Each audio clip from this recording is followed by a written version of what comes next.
Chapter 4, Costing Overhead. In this illustration, we have to distribute the cost of service department to production department. The information is given. Production department है ए, B और सी, और उसकी cost है 30,000, 26,000, 24,000, total आ रहा है 80,000. Service department की cost है stores, time keeping accounts, power and canteen. ये है 4,000, 3,000, 1,600, 1,000, total 9,600. Now, further information is given about the following information about the basis. इसको बोलते हैं बेसिस, जिसके ऊपर आपको सर्विस डिपार्टमेंट की कॉस्ट को डिस्ट्रीब्यूट करना है प्रोडक्शन डिपार्टमेंट्स को. Horse power of the machines, department A, B और सी में 300 हॉर्स पावर की मशीन्स लगी है डिपार्टमेंट ए में, बी में 300 हॉर्स पावर की एंड डिपार्टमेंट सी में 200 हॉर्स पावर की. Number of workers department A, B, C में 20, 15 एंड 15 है. Value of stores requisitions 2,500, 1,500 and 1,000. Apportion the cost of service department over the production department.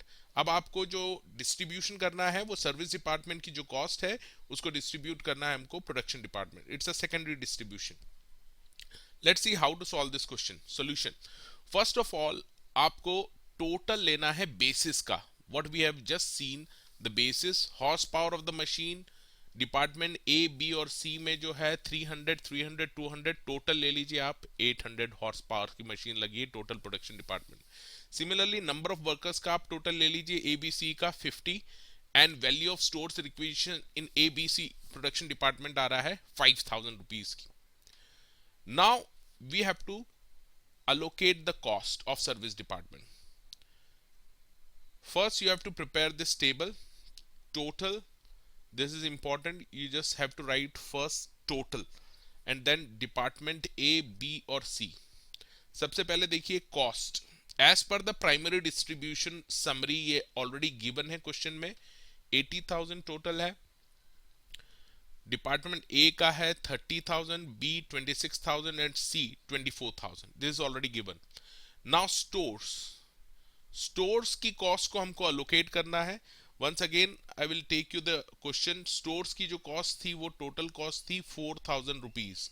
Now we have to allocate this cost and the basis of this will be the value of stores requisition. तो value of stores requisition total कितना है 5,000 rupees. Now on the basis of this we have to distribute this total cost of 4,000 stores to department A, B, C. 2,000, 1,200 and 800. Now I will show how to calculate this. First of all you just see department A को 4,000 में से कितना allocate होगा. It is very simple. department A का share कितना है value of stores का 2,500.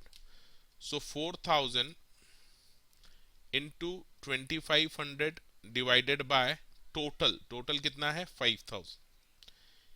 ये आ जाएगा आपका 2,000 रुपीज. सिमिलरली डिपार्टमेंट बी के लिए 4,000 लेना है. डिपार्टमेंट बी का है टोटल वैल्यू ऑफ स्टोर्स है 1,500 divided by total that is 5,000 again.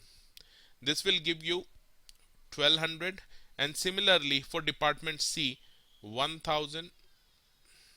4,000 into 1,000 divided by total of 5,000.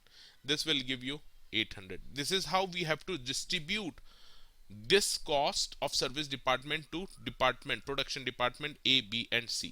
Similarly, you have to distribute the timekeeping cost.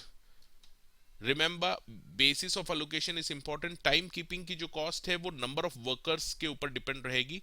तो number of workers आपको दे रखे हैं 20, 15, 15, टोटल है 15. सिमिलर फैशन में आपको ये भी डिस्ट्रीब्यूट करना है. सिमिलरली पावर की कॉस्ट है 1,600. 1,600 कॉस्ट को आपको डिस्ट्रीब्यूट करना है horse powers of the machine. Power का जो बेसिस रहेगा अलोकेशन का वो horse power of the machine installed in the different department. Horse power of the machine आपको इंफॉर्मेशन दे रखी है 300, 300, 200, टोटल है 800. इस रेशो में आपको डिवाइड करना है. That I have already told you how to calculate these things. Canteen number of workers के basis पे आपको distribute करना है. Number of workers again 20, 15, 15, 50. So once you distribute all this cost to production department like this, you have to take the total of department A की cost, B की cost and C की cost.